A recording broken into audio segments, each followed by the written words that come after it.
সুপ্রিয় দর্শক, স্বাগত জানাচ্ছে। ভারতের পশ্চিমবঙ্গ রাজ্য এখন এক অস্থির রণক্ষেত্রে পরিণত হয়েছে। নির্বাচনের পর থেকেই বিজেপির কর্মকাণ্ডে জনজীবন বিপর্যস্ত, বিরোধী দলের কার্যালয় ভাঙচুর, সাধারণ মানুষের মধ্যে ভীতি প্রদর্শন এবং সাম্প্রদায়িক উস্কানি এই অঞ্চলের নিরাপত্তা ব্যবস্থাকে খাদের কিনারায় দাঁড় করিয়ে দিয়েছে। এই পরিস্থিতির আঁচ এসে পড়েছে বাংলাদেশ সীমান্তেও। দেশের প্রতিটি সীমান্তে সর্বোচ্চ সতর্কতা বা রেড অ্যালার্ট জারি করেছে বর্ডার গার্ড বাংলাদেশ। হঠাৎ করে কেন ভারত বাংলাদেশ সীমান্তে এমন পরিস্থিতি তৈরি হলো, বিস্তারিত থাকছে আমাদের এই বিশেষ প্রতিবেদনে।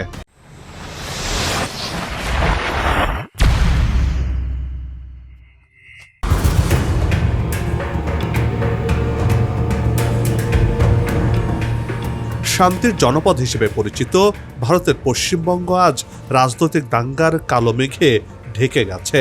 বিধানসভা নির্বাচনের পরবর্তী রাজনীতি এক নজিরবিহীন অস্থিরতার মধ্য দিয়ে এগিয়ে যাচ্ছে।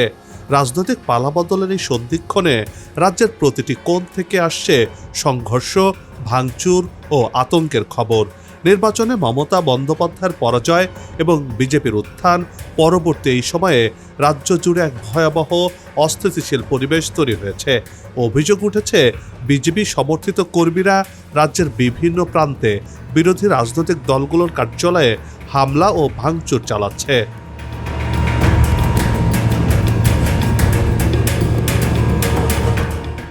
রাজ্য জুড়ে চলা নজিরবিহীন তাণ্ডবে সাধারণ মানুষ নিজেদের ঘরকেও এখন নিরাপদ বোধ করছেন না।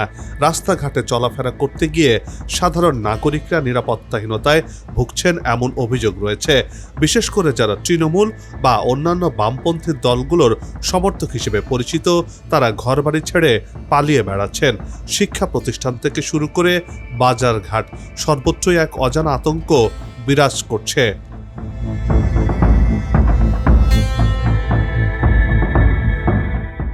তবে রাজনৈতিক সহিংসতার চেয়েও ভয়াবহ এক নকশা এখন দানা বাঁধছে দিল্লির মসনদে। রাজ্য জুড়ে দেখা দিয়েছে সাম্প্রদায়িক আতঙ্ক। বিভিন্ন নির্ভরযোগ্য সূত্র এবং রাজনৈতিক বিশ্লেষকদের মতে কেন্দ্রীয় সরকারের মদদে এই অঞ্চলে মুসলিম সম্প্রদায়ের মানুষকে লক্ষ্যবস্তু করা হচ্ছে। অভিযোগ উঠেছে বিজেপি সরকার এই অঞ্চলের মুসলিমদের দেশ ছাড়া করার জন্য একটি সুদূর প্রসারী ও ভয়াবহ নকশা তৈরি করছে। নির্বাচনের ঠিক আগেই স্পেশাল ইনসেন্টিভ রিভিশন বা SIR নামে পশ্চিমবঙ্গ থেকে প্রায় 1 কোটি মানুষের নাম ভোটার তালিকা থেকে স্রেফ মুছে ফেলা হয়েছে।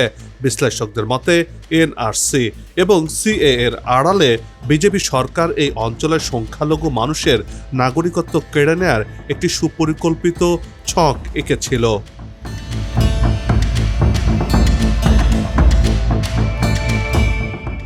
এখন তকমা দেওয়া হচ্ছে এরা সবাই বাংলাদেশ থেকে আসা অবৈধ অনুপ্রবেশকারী।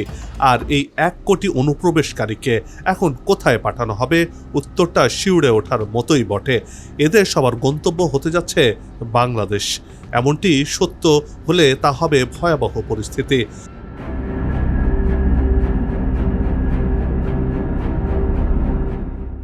উশির বা জোরপূর্বক অনুপ্রবেশের নামে এক বিশাল মানব স্রোত ধেয়ে আসছে বাংলাদেশের দিকে, সেটি আশঙ্কা করছেন অনেক বিশ্লেষক, যা হয়তো হার মানাবে অতীতের যে কোনো শরণার্থী সংকটকেও।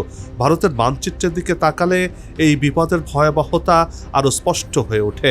বাংলাদেশের উত্তরে মেঘালয় আর পশ্চিমবঙ্গ, পশ্চিমে সুবিশাল পশ্চিমবঙ্গ, পূর্বে ত্রিপুরা ও মিজোরাম এবং দক্ষিণে বঙ্গোপসাগর।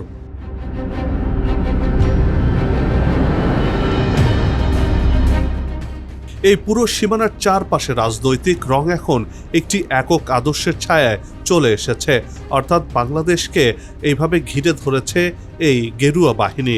ত্রিপুরা, আসাম বা মেঘালয় অনেক আগেই নিজেদের আধিপত্য বিস্তার করেছে কট্টরপন্থী ভারতীয় জনতা পার্টি বিজেপি। এতদিন শুধু পশ্চিমবঙ্গেই মমতা বন্দ্যোপাধ্যায়ের তৃণমূল কংগ্রেস একটি অভেদ্য দুর্গ হয়ে দাঁড়িয়েছিল, কিন্তু সেই দুর্গ যখন ভেঙে পড়ে এবং নিরঙ্কুশ সংখ্যাগরিষ্ঠতা নিয়ে গেরুয়া শিবির ক্ষমতার কেন্দ্রে আসে, তখন বাংলাদেশ আক্ষরিক অর্থে একটি একক রাজনৈতিক বলয়ের ভেতরে পুরোপুরি অবরুদ্ধ হয়ে পড়ে। এই অবরুদ্ধ অবস্থার সবচেয়ে বড় বিপদ হলো সেই 1 কোটি মানুষ যাদের নাগরিকত্ব কেড়ে নেওয়া হয়েছে।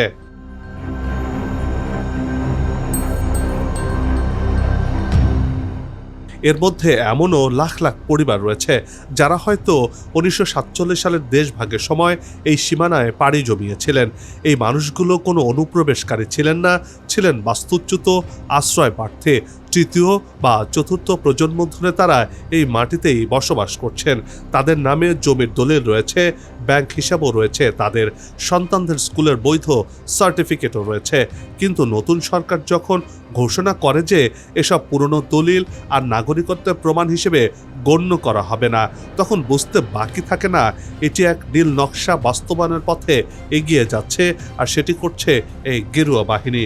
প্রশ্ন হচ্ছে, এই বিপুল সংখ্যক মানুষের ভবিষ্যৎ কি হবে? তারা কিভাবে প্রমাণ করবে যে তারা এই মাটিরই সন্তান? যুগ যুগ ধরে গড়ে তোলা শেকড় যখন এক নিমিষেই উপড়ে ফেলার প্রক্রিয়া শুরু হবে, তখন লাখ লাখ মানুষের জীবনে নেমে আসবে এক অমানিসার অন্ধকার।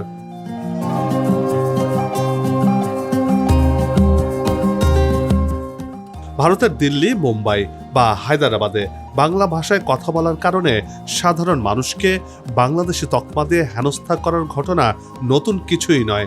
এবার খোদ বাংলা ভাষার আতুরঘর পশ্চিমবঙ্গেও যদি এমন পরিস্থিতি তৈরি হয়, তবে একজন আজন্ম ভারতীয় বাংলাভাষী মানুষকেও হয়তো প্রতিদিন রাস্তায় দাঁড়িয়ে প্রমাণ করতে হবে সে বাংলাদেশি নয়।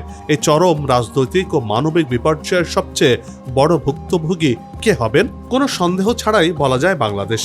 কারণ এই রাষ্ট্রহীন, শেকড়হীন 1 কোটি মানুষকে যখন জোর করে সীমানার দিকে ঠেলে দেওয়া হবে, তখন সেই মানব স্রোত ঠেকানোর মতো পরিস্থিতি কি রয়েছে বাংলাদেশের হাতে?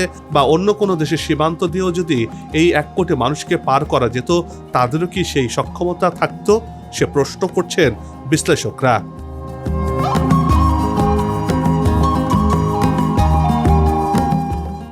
বাংলাদেশের মোট সীমান্ত দৈর্ঘ্য 5138 কিলোমিটার। এর মধ্যে ভারতের সাথে বাংলাদেশের সীমানা রয়েছে 4096 কিলোমিটার, যার মধ্যে 3271 কিলোমিটারে কাঁটাতারের বেড়া দিয়েছে ভারত। বাংলাদেশের সাথে পশ্চিমবঙ্গের সীমানার দৈর্ঘ্য 2216.7 কিলোমিটার। পশ্চিমবঙ্গ, আসাম, মেঘালয়, ত্রিপুরা ও মিজোরামের প্রায় 850 কিলোমিটার এলাকা অত্যন্ত দুর্গম। এর মধ্যে প্রায় 175 কিলোমিটার নদী ও জলাভূমি দিয়ে ছেয়ে গেছে, যেখানে কাঁটাতার বেড়া দেওয়া কার্যত অসম্ভব। পৃথিবীর অন্যতম দীর্ঘ এই আন্তর্জাতিক সীমানার পুরোটাই যে কাঁটা দিয়ে সুরক্ষিত তা কিন্তু নয়, এটি অনেক ক্ষেত্রে ওপেনও রয়েছে।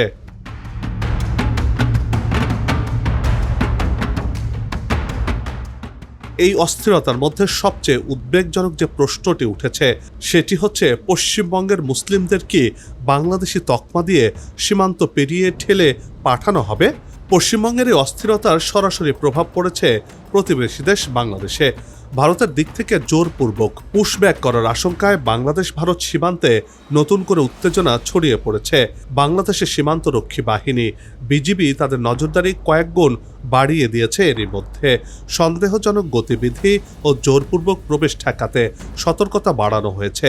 ভারতের পশ্চিমবঙ্গের চলমান রাজনৈতিক পরিস্থিতিকে কেন্দ্র করে সম্ভাব্য অনুপ্রবেশ ও পুশিন ঠেকাতে সীমান্ত জুড়ে সর্বোচ্চ সতর্কতা জারি করেছে বর্ডার গার্ড বাংলাদেশ। সীমান্ত এলাকায় টহল, গোয়েন্দা নজরদারি ও বিশেষ নিরাপত্তা ব্যবস্থা এরই মধ্যে জোরদার করা হয়েছে।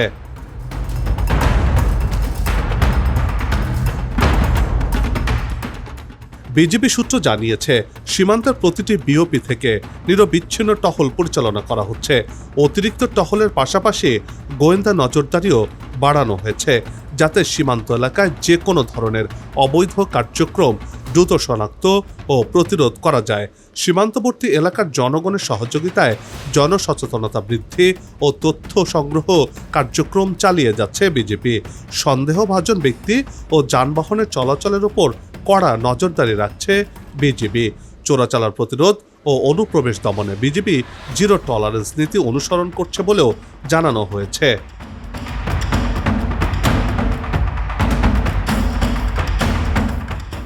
মাইকিং করে সীমান্তবর্তী এলাকার বাসিন্দাদের বিকেল 5টার পর সীমান্তের 150 গজ এলাকা কিংবা শূন্য লাইনের ভেতরে প্রবেশ না করতে বলা হয়েছে। একই সঙ্গে সীমান্ত সংলগ্ন কৃষি জমিতে কাজ করা কিংবা গবাদি পশু চরানোর ক্ষেত্রে সর্বোচ্চ সতর্কতা অবলম্বনেরও আহ্বান জানানো হয়েছে। কোনো সন্দেহজনক ব্যক্তি বা কার্যকলাপ চোখে পড়লে দ্রুত নিকটস্থ বিজিবি ক্যাম্পে জানানোর নির্দেশনাও দেওয়া রয়েছে। সীমান্ত দিয়ে পুশিন বা অবৈধ অনুপ্রবেশের কোনো তথ্য পাওয়া গেলে তাৎক্ষণিকভাবে সংশ্লিষ্ট বিজিবি ক্যাম্পে অবহিত করার জন্য স্থানীয়দের প্রতি আহ্বান জানিয়েছে বিজিবি।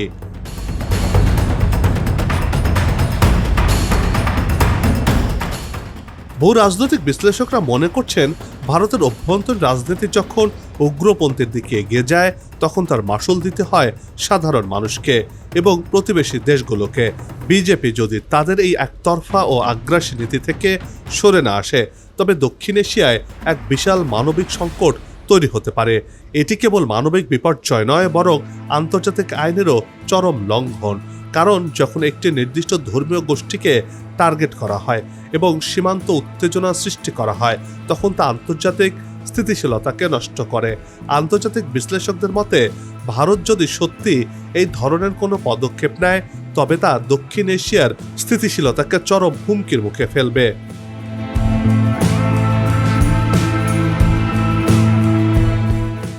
পশ্চিমবঙ্গ কি আবার স্বাভাবিক ছন্দে ফিরবে, নাকি সাম্প্রদায়িক রাজনীতির আগুনে পুড়ে ছারখার হয়ে যাবে এই ঐতিহ্যবাহী জনপদ? এর উত্তর হয়তো সময়ই বলে দেবে। তবে পশ্চিমবঙ্গের এই অস্থিরতা কেবল ভারতের অভ্যন্তরীণ বিষয় হিসেবে দেখার আর কোনো সুযোগ নেই। এর সাথে জড়িয়ে আছে কোটি মানুষের জীবন ও একটি সার্বভৌম রাষ্ট্রের নিরাপত্তা। বাংলাদেশ সরকার স্পষ্টভাবে জানিয়ে দিয়েছে যে অবৈধভাবে কাউকে সীমানা অতিক্রম করতে দেওয়া হবে না। তবে ভারতের বিজেপি সরকারের এই আগ্রাসী এবং সাম্প্রদায়িক নীতি যদি না থামে তবে অদূর ভবিষ্যতে এই অঞ্চলে এক ভয়াবহ অস্থিরতা ছড়িয়ে পড়তে পারে বলে আশঙ্কা করা হচ্ছে।